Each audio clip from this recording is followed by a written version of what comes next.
आरोप चुनाव आयोग पर लग रहे हैं, जवाब कोई और दे रहा है। झूठ दिन में 5 बार कपड़े बदलकर भी घबराया हुआ है। और एक हमारा सच है जो सिर्फ एक टी शर्ट में छाया हुआ है। बिहार एक ऐसा राज्य है जिसकी बैसाखी पर दिल्ली की सरकार टिकी हुई है। ये कंप्यूटर में आप देख सकते हैं। नीति आयोग कह रहा है कि बिहार सबसे पिछड़ा राज्य है।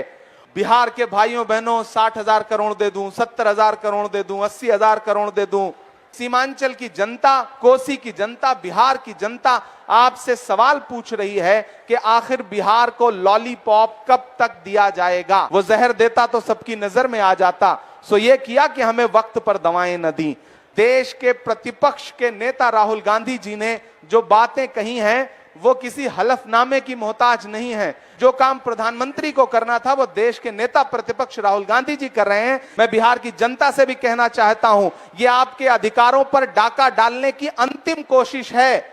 हमारे नेता राहुल गांधी जी, तेजस्वी यादव जी और बाकी गठबंधन के सभी सहयोगी लीडर्स उस यात्रा में पुरजोर तरीके से भाग ले रहे हैं। आज इस पत्रकार वार्ता में आपसे बात करने के लिए और कुछ तथ्यों को साझा करने के लिए मैं इमरान प्रताप गढ़ी आपके बीच में हूं। झूठ दिन में 5 बार कपड़े बदलकर भी घबराया हुआ है। झूठ दिन में 5 बार कपड़े बदलकर भी घबराया हुआ है। और एक हमारा सच है जो सिर्फ एक टी शर्ट में छाया हुआ है।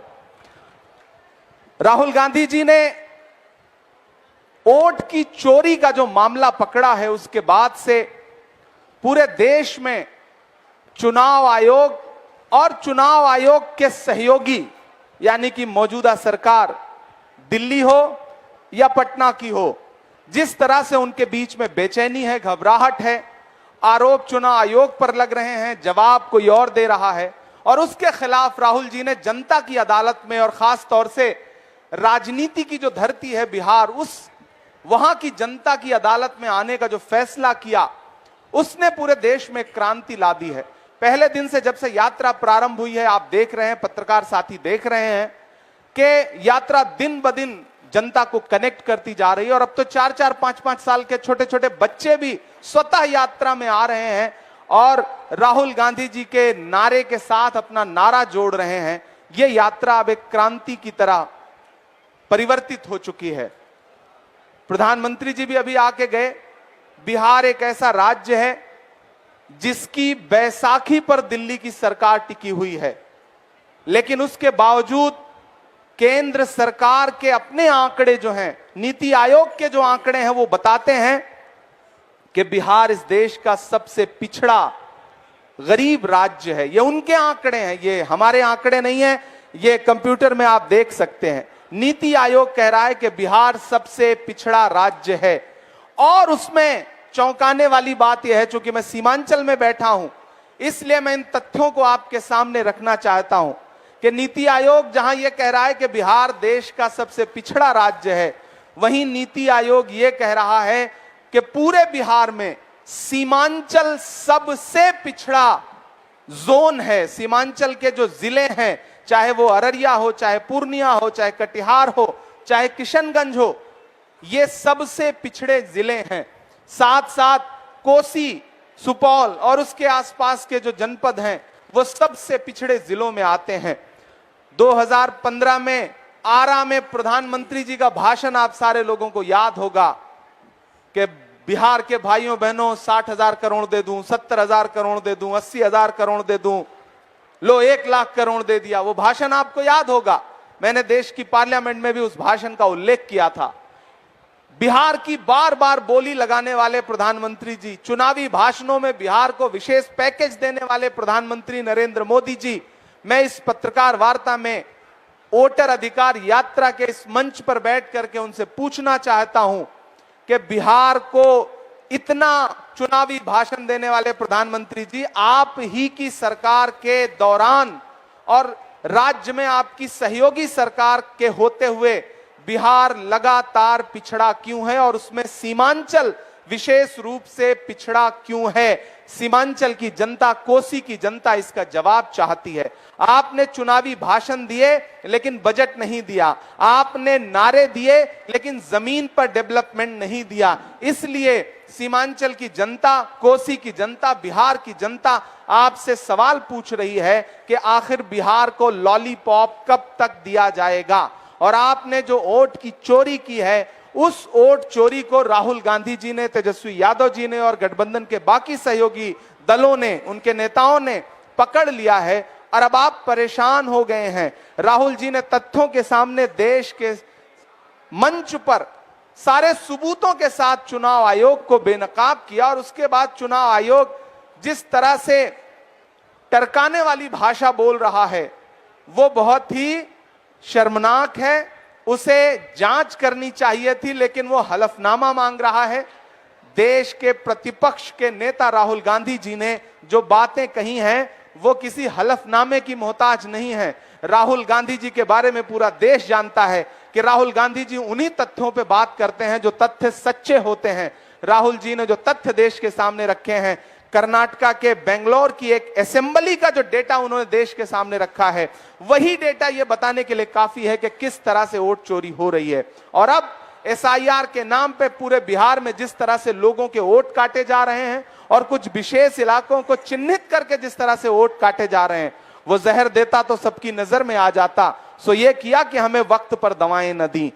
बिहार की सरकार हो, केंद्र की सरकार हो, उन्हें पता है जनता में उनके खिलाफ एक भयंकर गुस्सा है। मैं सीमांचल में बैठा हूं, इसी सीमांचल में किशनगंज में अलीगढ़ मुस्लिम विश्वविद्यालय का एक सेंटर जो है वो यूपीए के दौरान 2013 में सोनिया गांधी जी के इशारे पर, उनके अनुमोदन से, उनकी ख्वाहिश पर यहां को एक सेंटर मिला था। वो सेंटर पिछले 12 साल से विकास की बाट जो रहा है। 136 करोड़ रुपए सैंक्शन हुए थे, आज तक सिर्फ एनडीए की सरकार ने 10 करोड़ रुपए दिया है, बाकी पैसा नहीं दिया है। मैं लगातार उस आवाज को देश की संसद में उठाता रहता हूं।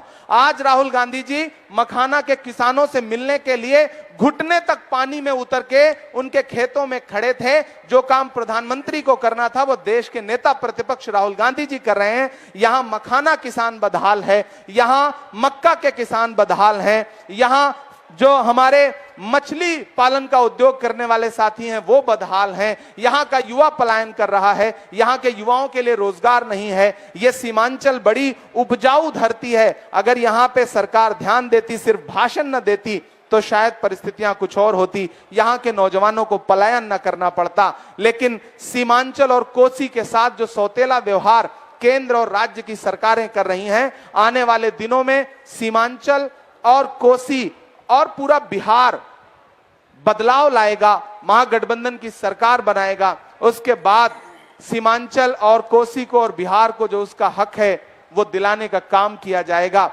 आप मीडिया के साथी यहां मौजूद हैं, मैं आपके सामने ये तथ्य भी रख रहा हूं कि किसानों की तरफ से लगातार ये बात हम लोगों के सामने आ रही है, राहुल जी तक आ रही है कि यहां यूरिया नहीं मिल रही है, खाद नहीं मिल रही है, स्वच्छ पानी नहीं मिल रहा है।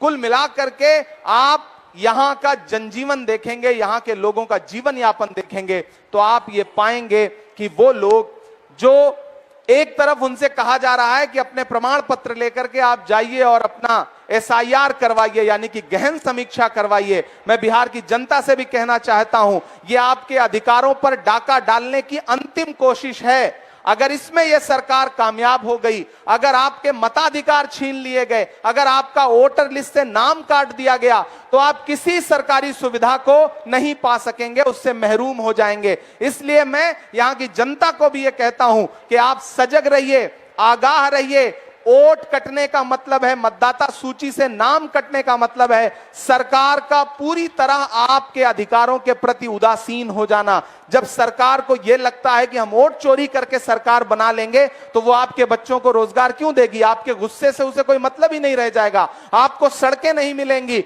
आपको राशन नहीं मिलेगा, आपको यूरिया नहीं मिलेगी, आपको साफ पानी नहीं मिलेगा, आपके बच्चों के तन के लिए कपड़े नहीं मिलेंगे, आपको आपके खेतों के लिए कोई भी उर्वरक नहीं मिलेगा। इसलिए मैं सीमांचल, कोसी और बिहार की जनता से भी ये कहता हूं कि ये किसानों के दुश्मन हैं, ये नौजवानों के दुश्मन हैं, ये महिलाओं के दुश्मन हैं, ये अति पिछड़ों के दुश्मन हैं, पिछड़ों के दुश्मन हैं, मुसलमानों के दुश्मन हैं, अल्पसंख्यक समाज के बाकी साथियों के दुश्मन हैं, आदिवासियों के दुश्मन हैं और गरीब अगड़ों के भी दुश्मन हैं।